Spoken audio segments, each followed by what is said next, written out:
It's the middle of the week. Barcelona, they face Albacete in the Copa del Rey. Atletico Madrid, they face Real Betis in the Copa del Rey. The point is this. The big boys are all playing the Copa del Rey. Except from Real Madrid, our beloved club. It's a big shame. It is very shameful to be knocked out this early in the Copa del Rey. But then, it could be a blessing in disguise if we use the opportunity rightly. Now, Arbeloa has to do a few tweaks here and there, to really work and polish the formation, the tactics. And this is the perfect opportunity to do it. We have all week, no games.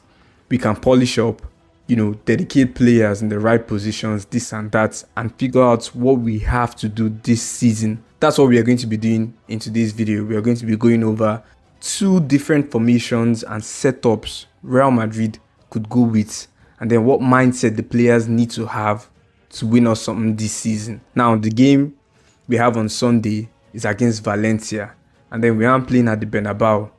We go over there, and you know how it is. It is always, it is rough over there. There's bad blood between Valencia and Real Madrid. Now, for that game, Vini is out.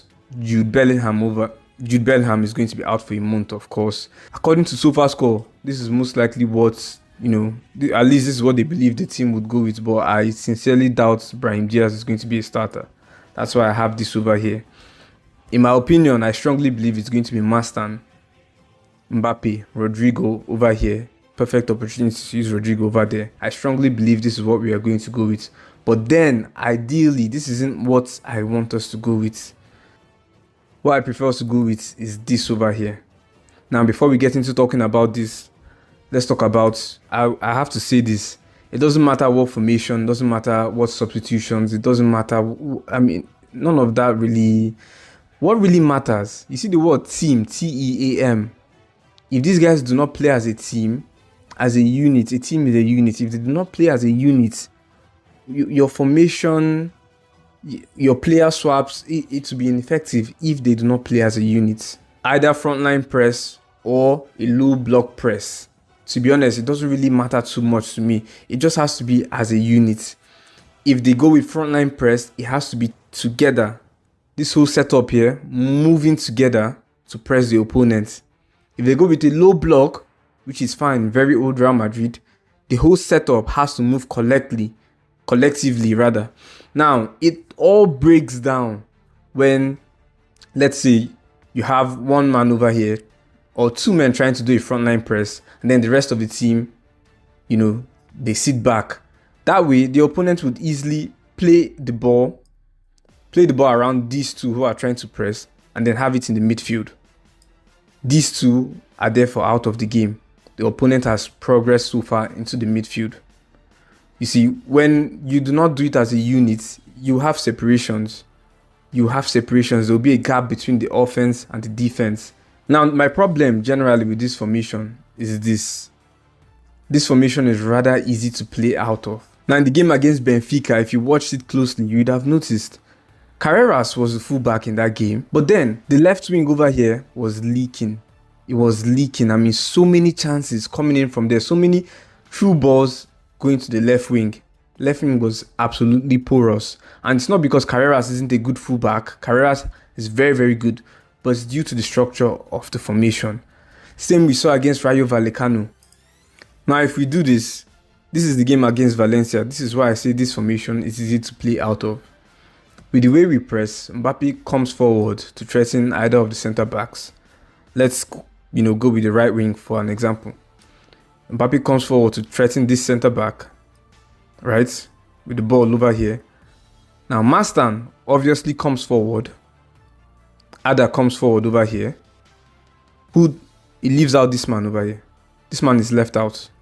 Do you see that? Now, let's say Fede Valverde pushes up to mark number 6 over here. It's only a simple issue of this man finding this centre back, and boom, over here, the midfield is open. You can see we have many players over here, and then we have a free spot over here. And then the way it normally goes, the way it usually goes, they always have a centre forward exploiting over here.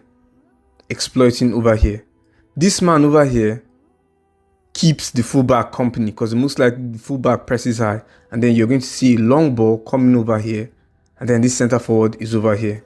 That's it. It happens just that way. In 3 passes, they've broken through us. The opponent has broken through us. We've seen it. We saw it against Benfica. It was so easy. Benfica found it so easy to play out of our press, non-existent press. Vallecano as well. At the end of the first half, or 10 minutes after Vini's goal, they picked up on this, and also in the second half, they were totally dominant. They were playing like it was. I mean, they're at home. Meanwhile, it was the Bernabeu. So it's what I'm saying. Playing out of this formation is very, very easy. It leaves spaces. And back to what I'm saying. Playing out of this formation is quite easy because it leaves spaces for this man here. If Ada decides to come over here, this man here is free. If Ada remains on this one, Kamavinga on this one, you have a center forward who is free over here. Connect. That's it. They are out of it. Now, I'm not saying there are situations where this formation, I'm not saying the formation is a total bust. I mean, it can't work. Now, it can definitely work. It can definitely work with unit pressing, of course. It can definitely work. But then it's not the most difficult formation to play out of. It is not. That's why I really want us to go with this over here. And I do formation for Real Madrid. Now, as you can see, we have Gonzalo Garcia up here. I'll say this. Gonzalo Garcia has not been utilized rightly. Usually when they bring him on, Mbappe is still on over here. Vini is still on over here. Gonzalo has to come to the right wing.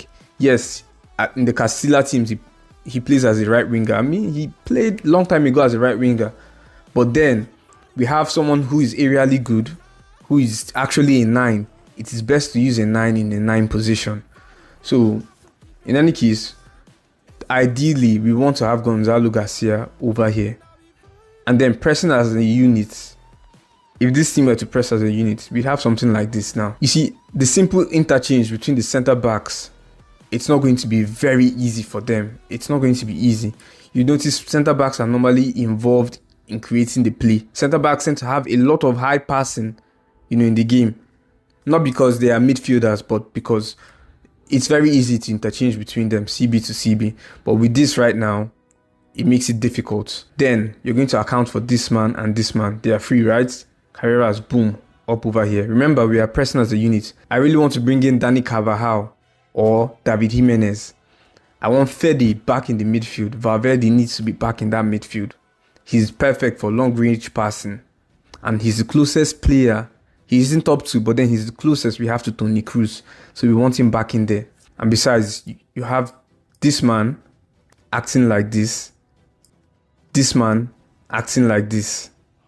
Gives Ada the opportunity to act in this way. Come forward. You have Tchouaméni on this one over here. Valverde on this one over here. How do you come out of that? So it's something I believe the team would really profit the team. This formation, this tactic would really profit the team. Let's say we are on the attack. Let's take this guy away over here. Center backs push up this way, housing this guy over here. And then remember I said Fede is the closest we have to Kroos. Fede takes a position over here. Distributing position. Now with Fede in a position over here, kind of like how Kroos used to act, almost like a third center back. It gives Carreras the opportunity to roam down this flank. To really terrorize the flank. It also gives Rodrigo an avenue to either run down the flank over here or remain centrally and have Dani Carvajal or David Jimenez, whoever, run down this flank and then wait for Fede to find them. And then we'd have Tchouaméni over here in the middle assisting Ada Güler. Now, another reason I feel this formation is better with the narrow attackers is because, to be honest, we need more players scoring goals than just Mbappe. To be honest, we need more players with goal threats than only Mbappe. We need that. So that's why with a narrow formation like this, it's going to put your opponents on their toes, and then you have more men who have the avenue to score goals. This is why I think Real Madrid should go with. This is why I think Arbeloa should, work on or adapt to. Down in the comment section, I want to know your thoughts and then your suggestions down in the comment section. I'll catch you guys later.